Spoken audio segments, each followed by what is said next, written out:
You hear it again, that faint hissing sound coming from the bathroom, the toilet running all by itself, and you know it is slowly draining your wallet, one flush at a time. A single running toilet can waste up to 200 gallons of water every single day. After 3 decades of fixing toilets in homes just like yours, I can tell you that a running toilet almost always comes down to one of three simple parts inside the tank. Today, I am going to walk you through all three courses and give you the permanent fix for each one. And stick around for number 3, because most people never even think to check it. Plus, I have got a bonus tip at the end that can save you from repeat problems down the road. The first reason your toilet keeps running, and by far the most common, is a worn or warped flapper. That flapper is the soft rubber piece sitting at the bottom of your tank, right over the flush valve opening. When you press the handle, the flapper lifts up, lets the water rush down into the bowl, and then it is supposed to drop back down and create a watertight seal. That seal is what tells the tank to stop filling. But here is what happens over time. That rubber breaks down. It gets stiff, it warps, it cracks, and sometimes it develops a slimy film from minerals in the water. And once that seal is not airtight anymore, water slowly leaks from the tank into the bowl. Your fill valve senses the water level dropping and kicks back on to refill the tank. That is the sound you hear, that phantom running, sometimes every few minutes, sometimes nonstop. Some estimates suggest that a bad flapper is responsible for up to 90% of running toilet problems. That is a staggering number when you think about it. And the worst part is that a leaking flapper can be completely silent. You might not hear any running at all, but the water is still trickling through. That is money going straight down the drain, literally, and you would never know unless you checked. So here is how you check. There's a simple test that takes about 2 minutes and costs you almost nothing. Take the lid off the tank and drop in a few drops of food coloring. Any color works. Then walk away and do not flush. Come back in about 15 to 20 minutes. If the colored water has made its way into the bowl, your flapper is leaking. It is that straightforward. No tools, no guesswork, just a couple of drops of food coloring and a little patience. Now, let me walk you through the permanent fix. First, you want to turn off the water supply. That is the small silver valve on the wall behind your toilet, usually on the left side near the floor. Turn it clockwise until it stops. Then flush the toilet to drain most of the water out of the tank. You do not need to get every last drop out, but the more you drain, the easier the job will be. Now reach into the tank and unhook the old flapper. Most flappers have 2 small ears that clip onto pegs on either side of the flush valve tube. Just pop them off. Then disconnect the chain from the flush lever arm. That is it. The old flapper is out. Before you put the new one in, take a moment to run your finger around the rim of the flush valve seat. That is the round opening where the flapper sits. You are feeling for mineral buildup, rough spots, or any debris that could prevent a good seal. If you find any crusty buildup, wipe it down with a damp cloth or a little bit of white vinegar. This step takes 30 seconds, but it makes a world of difference. I have seen brand new flappers leak right out of the package simply because the seat underneath was dirty. Now, for the replacement itself. I strongly recommend going with a Corky 100 BP if your toilet has a 2-inch flush valve, or a Corky 3060 BP if you have a 3-inch flush valve. Most toilets built before 2005 use the 2-inch size. Most newer high-efficiency toilets use the 3-inch. If you are not sure, just measure the opening at the bottom of your tank.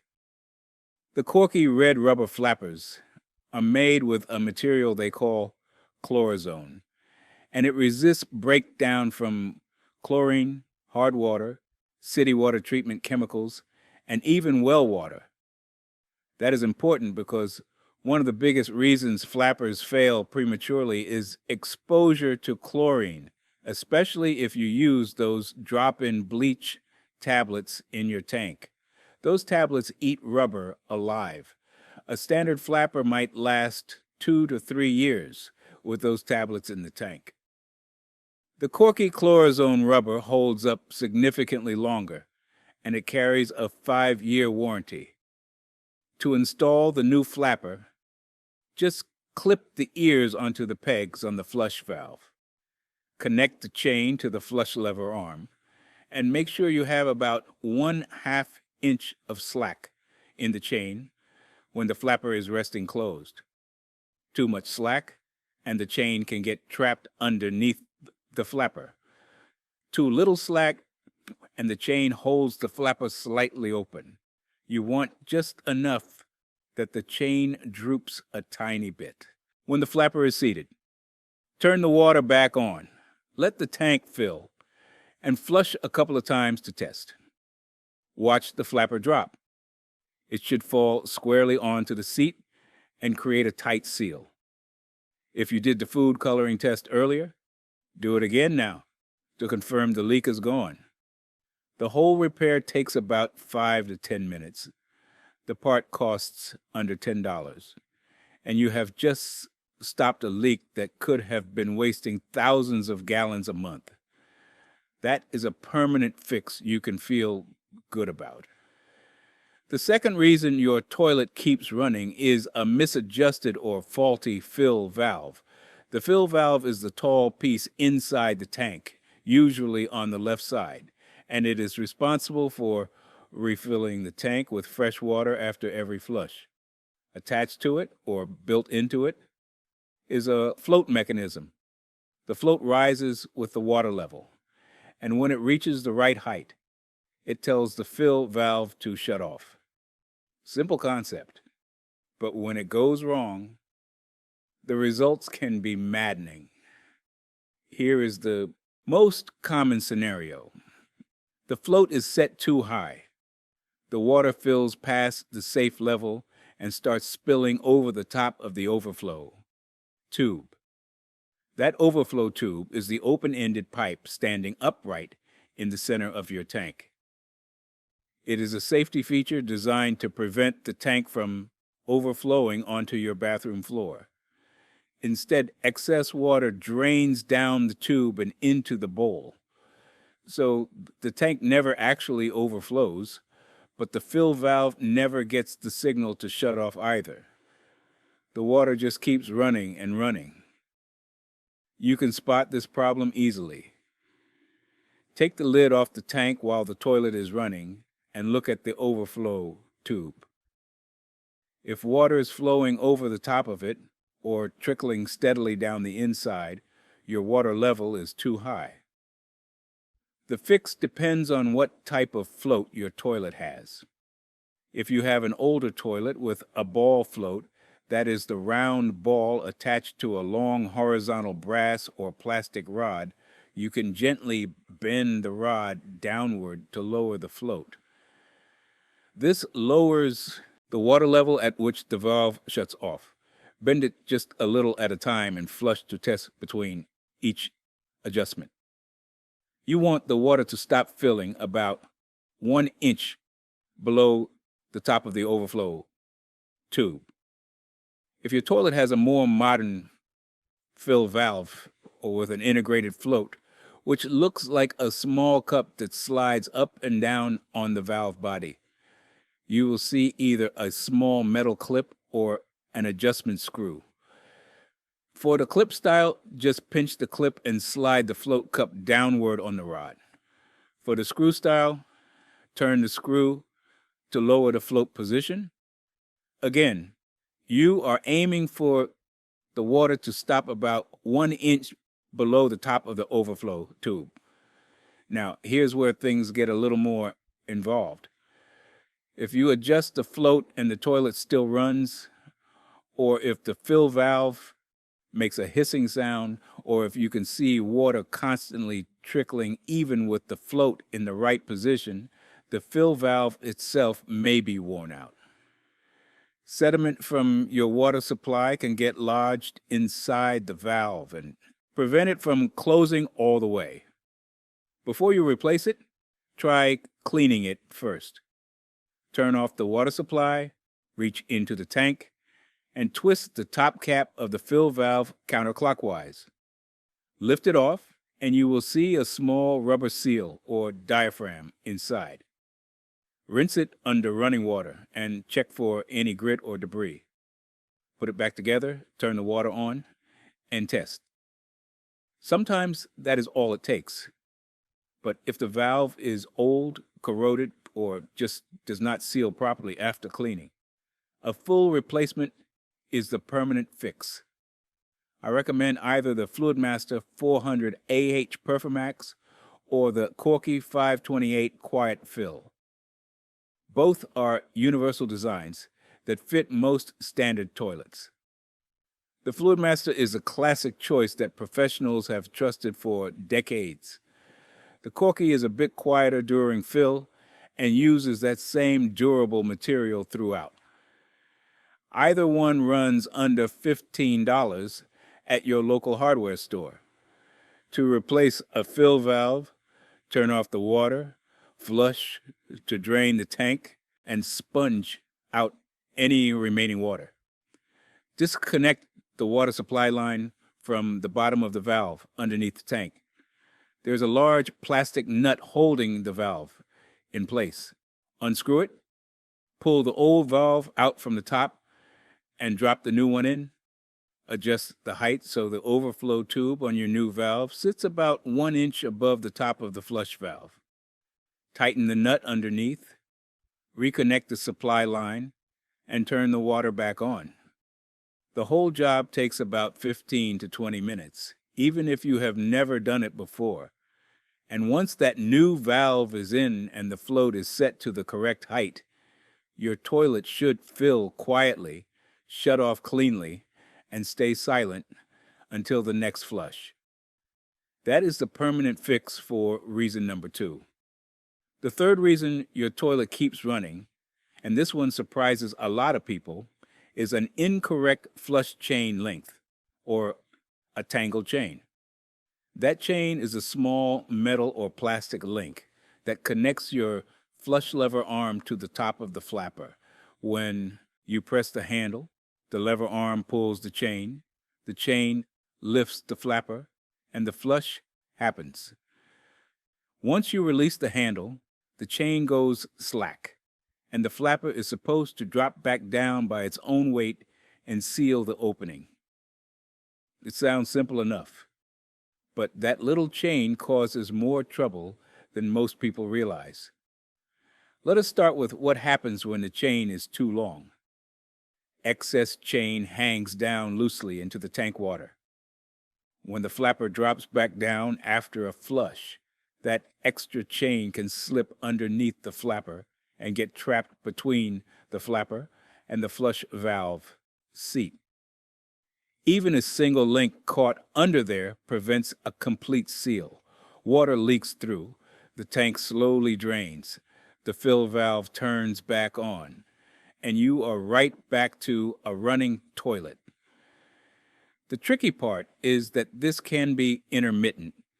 The chain might get caught 1 out of every 5 flushes, so it seems random. You might think you have a flapper problem when really the flapper is perfectly fine. It is the chain getting in the way. Now, let us talk about what happens when the chain is too short. A short chain holds constant tension on the flapper. even when it is supposed to be resting closed. It pulls the flapper slightly off the seat, just enough to let water seep through.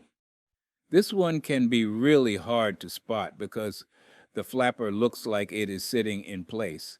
But if the chain is pulling it up even a tiny amount, maybe a 16th of an inch, that is enough to break the seal. And then there is the tangled chain problem. Over time, especially with plastic link chains, the links can twist, kink, or snag on other parts inside the tank. A tangled chain might not lift the flapper high enough during a flush, causing a weak flush and incomplete bowl clearing.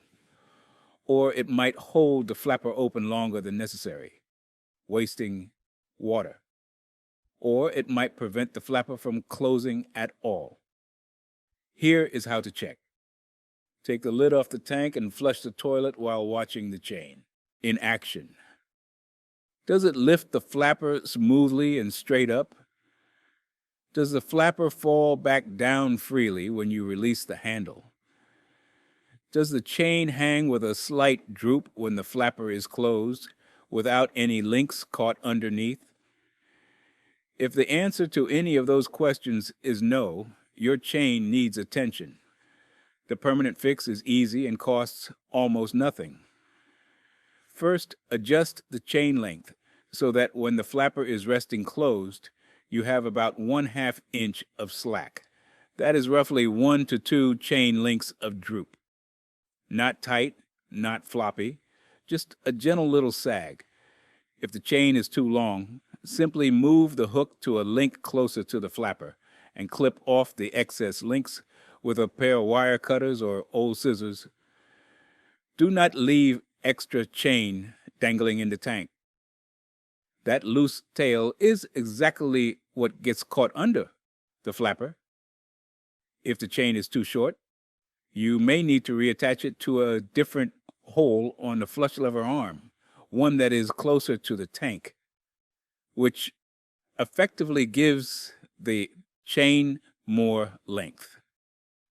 Some flush levers have 2 or 3 mounting holes for this exact reason. If your chain is plastic and tends to kink or tangle, I would recommend replacing it entirely with a stainless steel chain. You can find replacement chains at any hardware store for just a couple of dollars.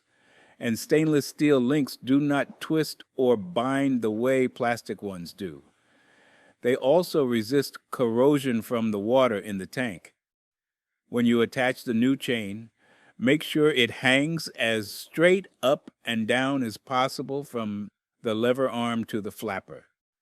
If the chain pulls at an angle, it can cause the flapper to seat unevenly, which brings you right back to a slow leak. Take an extra moment to check that the chain is not rubbing against the overflow, tube, the float, or any other component in the tank.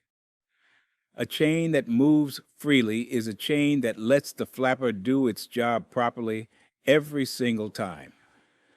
Once you have the right length, the right material, and a clean path of travel, this fix is done for good. That is the permanent solution for reason number 3, and it is probably the easiest repair on the entire list. Now, if you're finding this video helpful so far, I'd really appreciate it if you'd hit that like button and subscribe to the channel. It helps this video reach more homeowners like yourself who would also find this information helpful.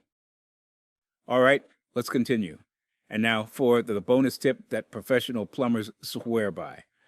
Before you button up that tank lid and call the job done, grab a pencil or a permanent marker and write today's date on the inside of the tank lid or directly on the new flapper itself. Here is why. Flappers, fill valves, and chains all have a lifespan, and that lifespan depends heavily on your local water quality. Hard water areas with high mineral content will wear parts faster. Homes on well water or those with high chlorine treatment will also see shorter part life. By writing the install date, you create a simple maintenance reminder for yourself. When you lift that lid a year or two from now to check on things, you will know exactly how old each part is and whether it is time for a replacement before a leak ever starts. This one little habit turns you from someone who reacts to plumbing problems into someone who prevents them. And that is the difference between a frustrating emergency and a 5-minute Saturday morning checkup. Thanks for sticking with me through the entire video. If you found this helpful, give it a like, subscribe for more DIY plumbing tips, and check out our other videos.